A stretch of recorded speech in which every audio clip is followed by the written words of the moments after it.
2014 నుంచి 19 ముఖ్యమంత్రిగా ఉండి మీ మేనిఫెస్టో దాచిపెట్టారు. నేను ఛాలెంజ్ చేస్తా ఉన్నాను. మీ మేనిఫెస్టో ఏదైతే 2014 ముందు మీరు ప్రజలకు రిలీజ్ చేసిన మేనిఫెస్టో తీయండి. మా మేనిఫెస్టో తీసుకొని వస్తాను. ఎవరు ఎన్ని హామీలు ప్రజలకు ఇచ్చిన హామీలు అమలు చేశారో నెరవేర్చారో ఛాలెంజ్ చేస్తా ఉన్నాను.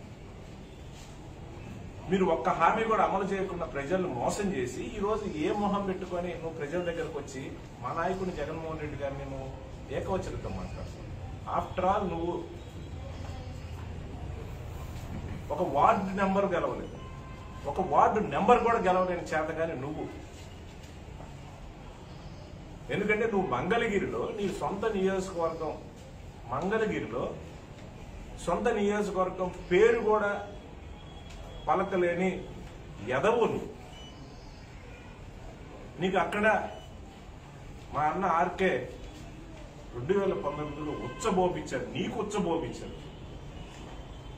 ఉచ్చబోపిస్తే ప్యాంటు తడుపుకొని ఓడిపోయి హైదరాబాద్ లో దాక్కున్న పరిస్థితి నువ్వు మా జగన్మోహన్ రెడ్డి గారి గురించి మాట్లాడతావా? అసలు నీకు ఏం అర్హత ఉంది?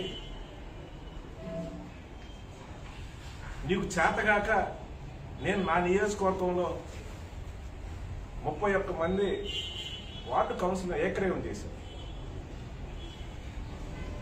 నీకు కావాలంటే ఒక వార్డు కౌన్సిలర్ గా నీకు నువ్వు ఎట్లా నిలబడి గెలవలేవు, నీకు వార్డు కౌన్సిలర్ గా ఒకటి నేను ఏకగ్రీవం చేసి ఇచ్చేవాడిని అన్నది. నువ్వు నిజాలు తెలుసుకోకుండా అబద్ధపు ప్రచారాలతోటి మళ్ళీ మోసం చేసే కార్యక్రమం. ఏం పల్నాడు ప్రజలు ఏమన్నా, పల్నాడులో ఉండే రైతులు ఏమన్నా చెవిలో పూలు పెట్టుకున్నారని అడుగుతావు నువ్వు చెప్పే మాటలు నమ్మటానికి.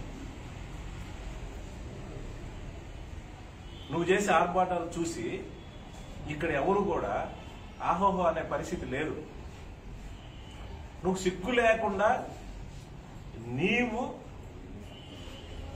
2018 ఆగస్టు 7 లోకేష్ నీకు గుర్తుందో లేదో, 2018 ఆగస్టు 7న మాచర్లలో దొడ్డిదారిన నువ్వు మంత్రిగా మంత్రి హోదాలో నువ్వు మాచర్లో వచ్చి ఏం మాట్లాడా? నేను మాచర్లను దత్తత తీసుకుంటాను, వరికపూడి చాలా త్వరితగతిన నేను ఇమ్మీడియట్ గా కూడా చేపట్టి పూర్తి చేస్తానని ఆ రోజు హామీ ఇచ్చావు మా రైతులకి. అది ఇప్పటికి కూడా అది వీడియో ఉంది. నువ్వు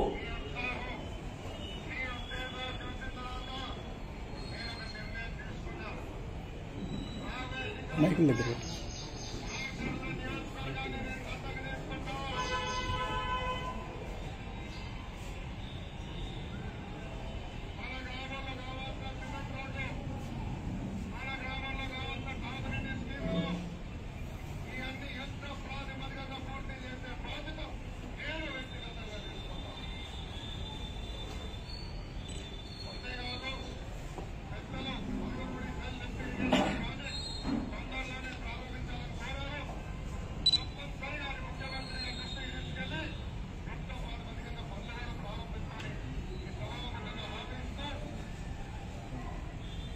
అంటే ఎవరు పూలు పెట్టి చెవులో ఎవరు పల్నాడు ప్రజలు ఏమైనా పూలు పెడితే మోసపోతారు అనుకుంటున్నారు? 2018 ఆగస్టు 7వ తారీఖున నువ్వు మాచర్లలో మాట్లాడి ఇదే హామీ ఇచ్చావు. నువ్వేం చేశావు? నువ్వు మోసం చేసిపోయావు.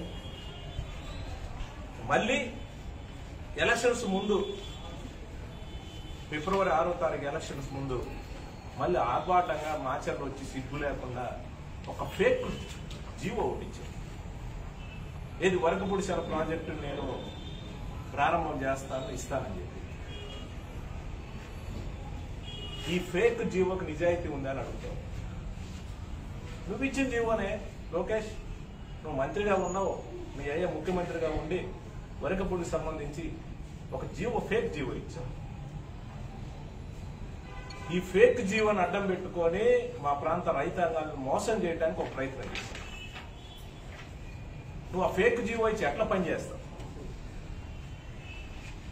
ఆ ఆ ప్రాజెక్టుకు సంబంధించి మొత్తం కూడా టైగర్ వైల్డ్ లైఫ్ ఫారెస్ట్ లో ఉన్న పరిస్థితి.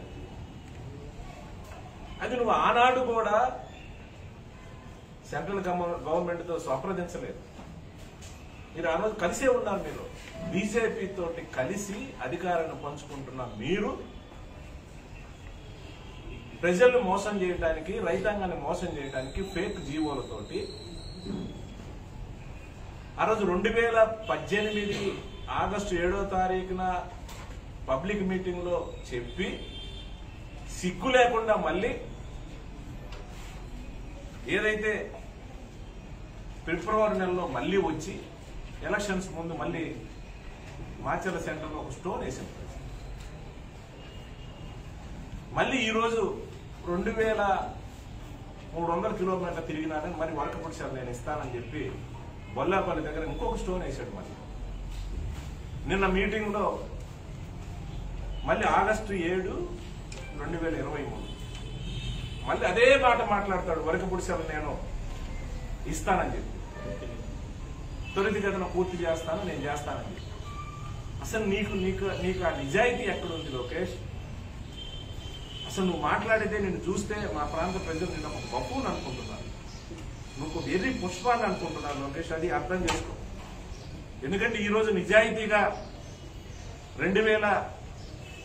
2016లో ప్రతిపక్షంలో ఉన్నప్పుడు మా నాయకుడు జగన్మోహన్ రెడ్డి గారు మేము అధికారంలోకి వస్తే ఖచ్చితంగా వరకపూడి సెల ప్రాజెక్టు ఇస్తామని చెప్పిన మాట మీద కరోనా లాంటి విపత్తు వల్ల కొంచెం లేట్ అయింది, కానీ నిజాయితీగా పనిచేశాం.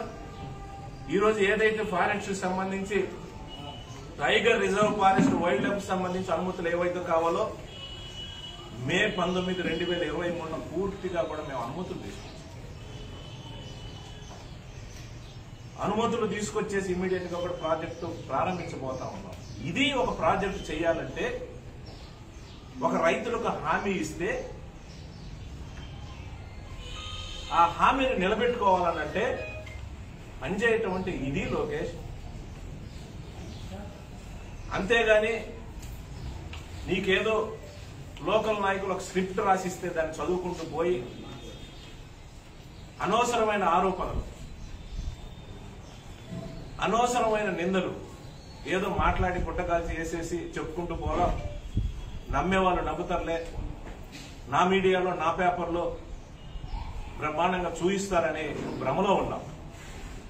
లోకేష్, నేను చెప్తా ఉన్నాను, నువ్వు ఇక్కడికి వచ్చినప్పుడు కూడా ఒక ఎదవని పక్కన పెట్టుకొని, ఒక చేతగాని ఎదవని పక్కన పెట్టుకొని మా గురించి మాట్లాడతావు. నేను చెప్తా ఉన్నావు, నువ్వు ఏదైతే ఆ ఎదవ గురించి పక్కన పెట్టుకొని మాట్లాడుతూ ఉన్నాడో ఒక కిరాయి వ్యక్తి. మనం ఏం చేస్తామంటే ఏదన్నా ఫంక్షన్లు కానీ పెళ్లిళ్ళు ఉంటే ఒక టెంట్ హౌస్ దగ్గర పోయి ఆ కార్యక్రమానికి అద్దెకు తెచ్చేసుకొని ఆ కార్యక్రమం అయిపోయిన తర్వాత ఆ సామాను వాళ్ళు తీసుకొని పోతారు, ఆ టెంట్ కు సంబంధించిన యజమాని ఎవరు. ఆ టైపు ఒక కిరాయి వ్యక్తిని ఒక టెంట్ హౌస్ లాగా తీసుకొచ్చి ఇక్కడ పెట్టి వాడిని పెట్టి నువ్వు మా గురించి మాట్లాడు.